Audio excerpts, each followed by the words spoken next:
while they're passing that exhibit, the state would call Pat Brown. Witness sworn. Good morning, Mr. Brown. Good morning. Okay, that is not going to amplify your voice. Okay. Sorry. No. I apologize. So you'll have to do the amplifying. All right. And I'll remind you if you start to get quiet. Okay. All right. Tell the jury your full name. Patrick Neil Brown. And do you live in the Delphi area? Yes, I do. Have you always lived in the Delphi area? Yes. What do you do for a living? I work at Tate & Lyle. They make cornstarch. Is that a Delphi business? Lafayette. How far is that from your home? Probably about 25 minutes or so. And are you familiar with the Monon High Bridge Trail area back in 2017? Yes, yes. Is your home in the vicinity of others that live in that area? Yes. I'm about 1.5 miles or 2 miles away. Okay, I'm gonna have you talk a little louder. 1.5 miles, 2 miles away. Okay, so the county road that passes alongside the Mears entrance to the trail, is that a familiar area to you? Yes. And in 2017, were you familiar with Libby or her family? Yes. In what way? I've known Mike since high school. And we're referring to Mike Patty? Yes. Do you have children around the same age? Yes. My daughter's the same age as the oldest granddaughter, I do believe. And we're talking about Kelsey? Kelsey, yes. What about Abby? No, I don't know them. Okay, in 2017, were you working at Tate & Lyle? Yes. And what kind of shift do you have there? I work a day shift. I work in the maintenance department. Is that a set schedule? Yes. What are your hours? Monday through Friday, 7 to 3. 7 a.m. to 3 p.m.? Yes. Okay, so do you recall that February 13th of 2017 was a day off of school? Yes. On that particular day, did you work? Yes. Did you, at some point, become aware that Libby and a friend of hers were missing? Yes. That evening. Can you tell us about your day and when it was and how it was that you learned that? I went to work that day. I worked all day long. 3 o'clock, I got off work, drove home. On my way home, I stopped at the parts store, got an oil filter for my wife's SUV. Went on home, changed the oil in my wife's SUV. We were selling it to a guy she worked with, so me and my daughter, we jumped into it after I was done, we drove to Monticello, dropped it off. Me and my wife drove home. I started to cook supper on the grill and then, shortly after we ate and everything, we were watching TV and that's when my wife said that Becky had posted on Facebook that the girls were missing. And so at that time, if she said Becky Patty's granddaughter's missing, you would know who she was talking about? Yes.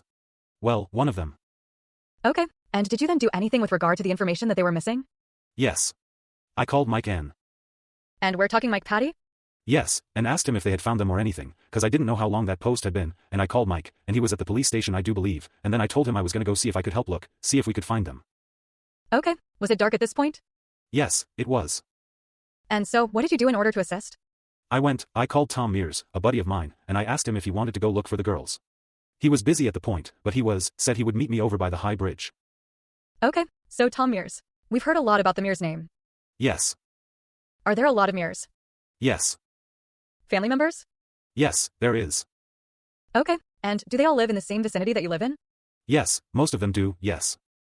Okay, so you made arrangements to meet with Tom Mears? Yes. Okay, where did you go to meet with him? Well, I went over to the cemetery, which I pulled into the cemetery and I parked. I walked around the cemetery. I don't know if you want a map or...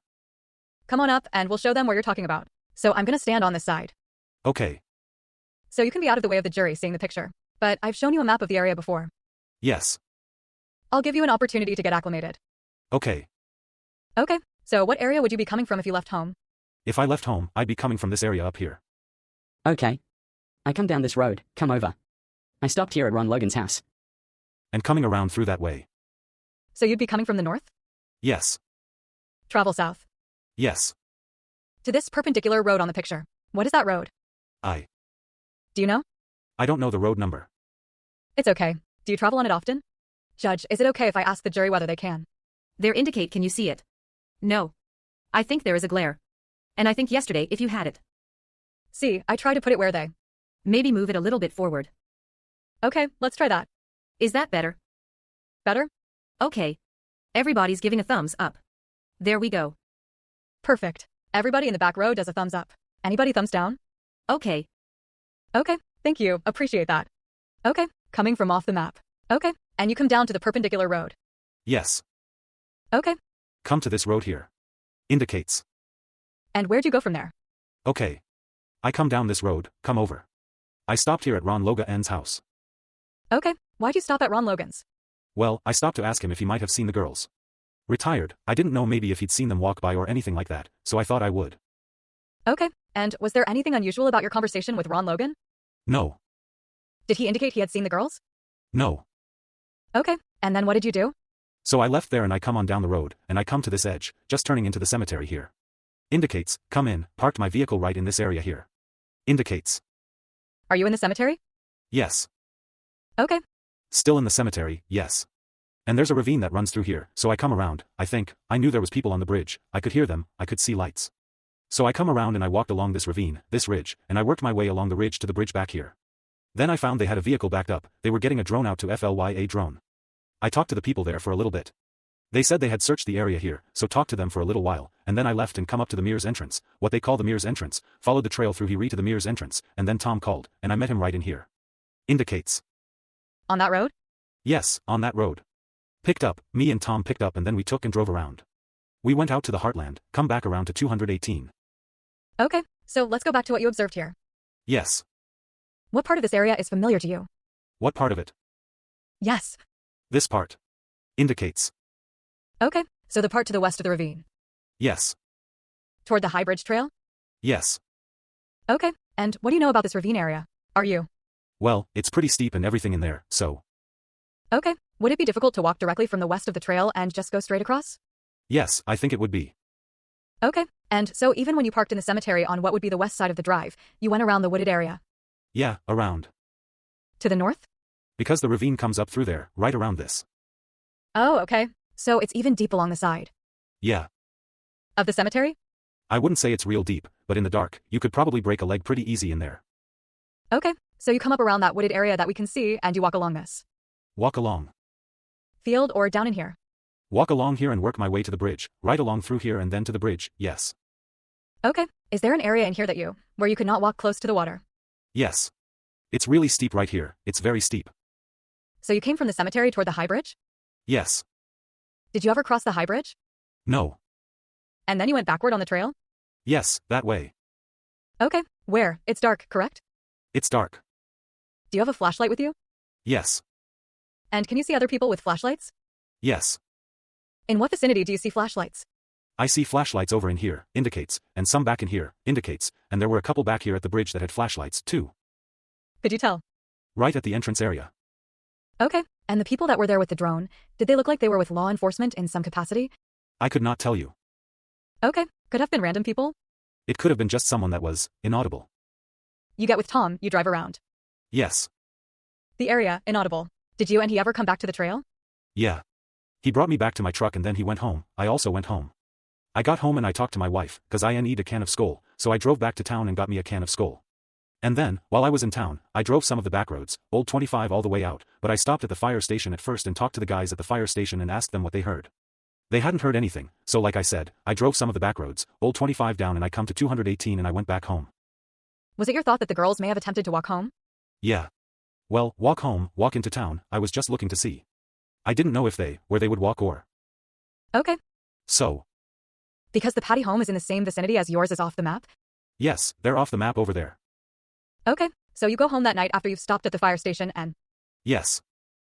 Talk to some other people. Yes. What do you do on the 14th of February? Would that have been a work day for you? Yes. I got up, I called off work to help search. I asked the wife if she heard anything or seen anything on Facebook and she had not seen anything, so I went ahead and called off work to help with the search, if there was one. I drove into town, I'm not sure of the time, it was still dark. Okay. I drove into town, got a cup of coffee, talked to John Randall, he was going to work at the police station. And after I got done talking to him, we talked for a little bit, I drove back home, cause my daughter was getting ready for school. And then I drove back into town again after she got ready and gone. And I went to Stone House, I met Tom and his father-in-law at Stone House. Now, just so the jury knows, the Stone House is a local restaurant. Yes. Is that correct? Yes. Okay. It's a restaurant. And it's in the downtown area? Yes. Did you take your daughter to school or did she transport herself? No, she got on the bus.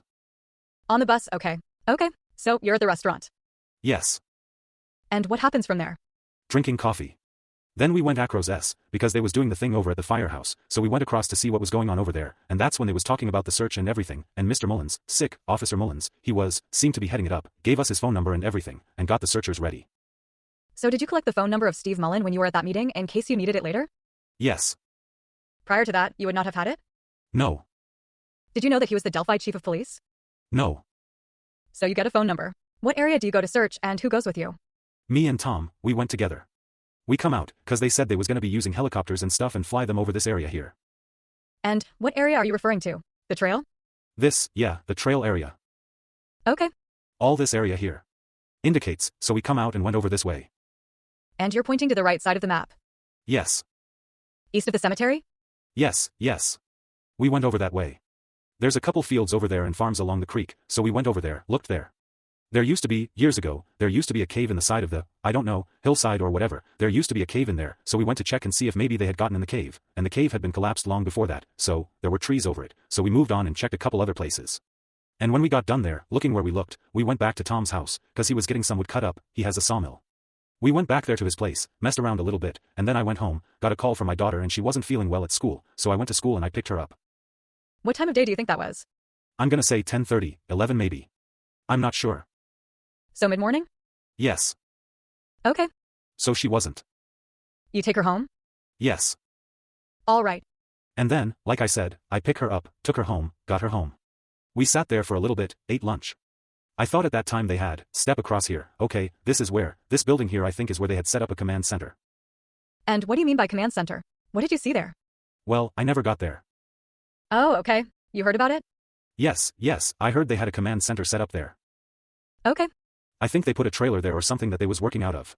So I left my house, was going to the command center to see what was going on, and that's when Tom Mears called me and he said, hey, I just got a phone call from Shane Haygood and they seen something along the creek.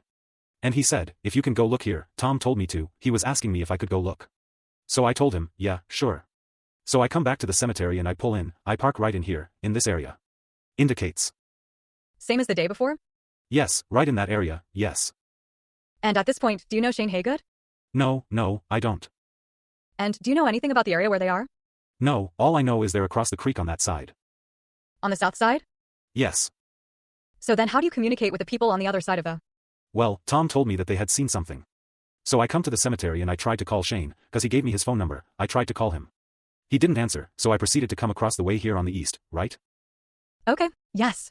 That'd be on the east side, there's a gate, and I come through that gate and he called me after I got through the gate, he called me back and said they had seen something. Wait, who is he? Shane Haygood. And is that private property at that point, outside the cemetery? Yes, it is. Okay. Yes, it is. Is it marked? I don't know if it is or not. Okay. So I cross over there and Shane calls me back, and he says that they are across the creek and he could see something down from the cemetery along the creek. So I proceed to walk that way and that's when I ran into Melissa Marchand. Okay. And me and her talked. She was coming from this direction somewhere and we met right in here. Indicates, and we spoke for a little bit and I told her. At this point, when you're up here, can you see the water? Can you see? From here? The water from here? A little bit, but not a lot. Okay. So we proceeded to go towards the creek and that's when we came across the girls and... What did you do? I looked and, at first, I thought they were mannequins. Okay. Did you say something out loud? Yeah. I said, we found them. Anne. It's okay.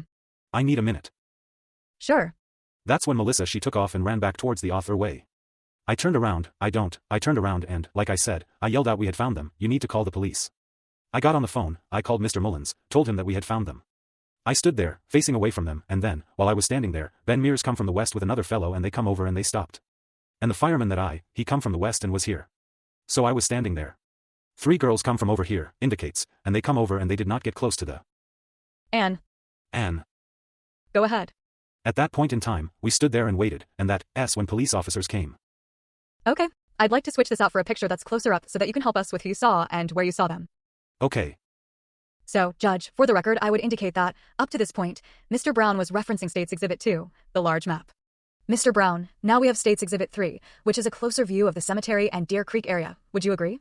Yes. Okay. Now, when you were pointing to the area, you were not very close to the water. I'd like you to be more specific about the location where you saw the girls with respect to Deer Creek. I'm gonna guess right in here I guess. Indicates, it's hard to tell. Okay. They can't see. Is it all glare? He's standing in front of it. Oh. Right in this area, I would say. Indicates. Okay. You felt like it was farther away? Yes. I mean, yeah, I don't. You don't know? Yes. Okay. Did you, at some point, go closer to the fireman that was in the water? Yes. I come to the creek. Okay. Where Ben Mears was with another guy, standing with him, so I followed him through, and the guy dressed in the fireman's clothes was over here and I was standing. Okay. There with them. And when you were closer to the water, talking to the fireman, did you know that he had come from the water or where? No, I didn't know where he came from. I didn't know if he came from this way or, I didn't see him. Okay. And you said you saw Ben Mears? Yes, ma'am. Did you see what area he came from? Yes. He come from this direction. Indicates. From the west? From the west, yes. Okay. Did he come from that direction after you saw the bodies? Yes. And you said you were with Melissa. Did you know her to be a relative of Libby's family? Yes. And what direction did she go? When she left? Yes. She went back up this way and ran back the way we came, so. Okay. After she got away from me, I don't know where she went. Did you leave the vicinity of the bodies after you saw them? Yes. I walked over here with Ben Mears. Were you still? I never left the area though. Could you still see the area where the girls' bodies were? I could see where they was at, but I could not see them though. So if you were along the edge of the water searching, looking toward the cemetery or this vicinity, do you believe you would have been able to see the bodies of Libby and Abby? From where I was at, no. How close did you get to the bodies? Roughly 5 feet, right in there. Were you any closer than you and I standing here? Probably this distance. Okay. And did you see anyone with you get closer to the bodies? No.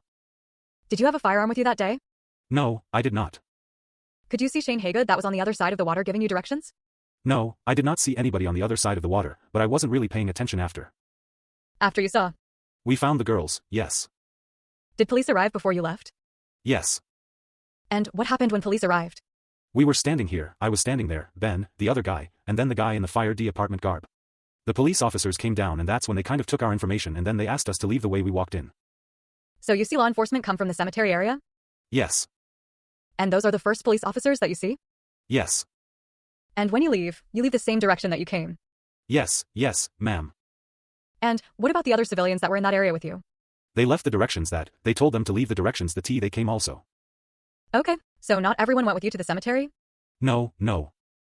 You can have a seat back in the witness chair. I'd pass the witness. Mr. Baldwin. Hi, Pat. How are you? Good. How are you? Doing good up there, you don't seem nervous. I've just got a few questions for you. Okay. You said on your direct examination that up near, this is the cemetery. Yes. You could hear P.O. Low from the bridge when you were up here at the cemetery. Yes. That was, the day before or? Yeah, on the 13th. Yes. So the sound was pretty good from here. Yes. To you. Yes. And you could also see lights, I think is what you said. Yeah, you could see flashlights. All right. From the cemetery down to the bridge. Well, maybe not all the way to the bridge, but you could see lights in the woods there, yes. Did you see the clothing? Did you see the clothing in the creek? No, I did not. Okay. You weren't looking for it. No, I wasn't looking for that. All right. I wanted to kind of clear up some stuff. The Ben Mears, try to get a better understanding of when and where he was. So Ben Mears was walking along with another guy along this creek here. Yes. I don't know where they was walking, I just know where they come out. They came out near the creek. Yes. But they were heading this way. Yes. So, and I'm indicating, for the record, east, from the west to the east, is that correct? Yes. All right. Yes. And you can walk along that creek there. There's a ridge there, but I'm not sure, I haven't been back in that part, so I don't know. Okay. I couldn't tell you how steep it is or, I just walked along the ridge there. And how far do you have to travel down from the cemetery to where you can see the creek? I think you testified to that, but I wanted to make sure. Oh, I would say maybe 30, 40 yards maybe before you could see the creek. Where the girls were located, could you see the creek from there? Yes. Okay. If you went up, you could see them even beyond that. You could see the creek a little bit, yes. And just so the jury understands, I mean, the steepness you can't really see it here, but this is pretty steep right here, right? Yes, where the ravine is, yes. Yeah. But by the time you get down to where the girls are, it's a flatter area. Yes, it gets flatter, yes. Okay. In fact, it's pretty flat. Yes. You wouldn't happen to know how many feet from the creek here to where the girls were? I would not know, no. Difficult. Were you told that there was gonna be dogs searching in this area? I had heard that, yes, at the thing that they was gonna have dogs there, I had heard that, yes. So there was some interest, you think, in searching in this area over here? Yes, I think they was gonna look there, yes. And just so the jury understands, the other fellow that was coming in, the fireman, he was coming along the creek from this direction. Indicates. Yes, from what I could see, that's the way he was coming in, yes. Then, there was 3 girls, and they were more up here in this area. Is that what you were saying? Well, when I seen them, they come from that area, yes. Okay. Yes. I'm not sure which way they took, but they got to me, yes. So you can get from this upper area to this lower area, correct? Oh, yeah, you could. Okay. But it's very steep. There's some steep areas in there that's. Sure. For guys of a certain age, maybe a little bit difficult than others. Yeah, some older guys, yes. Yeah. So when you called Steve Mullins sick. Yes. Where were you on here? I was standing facing away from the girls, so. And you had phone service there? Yes, I did. You did? A bunch of police officers had arrived fairly quickly after you had made your phone call, is that correct? Well, the 2 showed up and they come and took our information and everything, and then, shortly after that, as we were leaving, they were coming in, yes. Yeah. And you've described it in the past as a bunch of police officers coming down. Yes, there was several, yes. Okay. And they were in uniform? Yes. Guns? Yes. And they walked in the area where you were? Yes, they walked straight in that area, yes. In fact, you encountered, as you walked up from down here, you walked all the way up to the cemetery at some point in time, right? Yes. And you encountered, oh, go ahead, I'm sorry. No, I wasn't saying anything. Okay. I was just answering. And you encountered police all the way up, as you were walking up to the cemetery? Yes. Lots of police, correct? There was a few. You are a deer hunter, I know that because of. Yes. Is that correct? Are there lots of scavenger type of animals in Carroll? Oh, there's coyotes, yes. Buzzards? Yes. Turkey buzzards? Objection, Judge. Outside of direct. Sustained. Last question. This is they say don't ask a question you don't know the answer to. I'm about to do that. I though the schools were closed on that, that's the next day. Yes. Okay. Got it. Thank you. No other questions. Ms. Diener. No other questions, Judge. I'd like to release Pat Brown from his subpoena. Okay. Does anybody on the jury have any questions for Mr. Brown? Okay. All right. If counsel would approach, please. Sidebar conference conducted. Who was your phone provider in 2017? Yes. Firm. Phone. Phone, okay. Approximately how long did it take for the police to juror questions of Patrick Brown get to the spot that the bodies were found in after you found them? Yes. Yeah. How fast was the crime scene secured when the people were told to leave the area? Fine. How long is your next witness? I will have to ask. I think it's inaudible. I'm just thinking we ought to break. I can't speak to how long the witness will be. Inaudible. I'm still doing only 3 witnesses, so we're trying to, inaudible. Inaudible. Okay. Sidebar conference concluded. Mr. Brown. Yes. Who was your phone provider in 2017? That's a good question. I do believe it was Verizon. Verizon. Any follow-up, Ms. Diener? I did not hear his answer. He said Verizon. Follow-up examination of Patrick Brown. Verizon. Thank you. No follow-up. Okay. Mr. Baldwin. Follow-up examination of Patrick Brown. You believe it's Verizon? Do you pay in my house? I wouldn't. I don't have any idea who our. My wife pays the bill, but.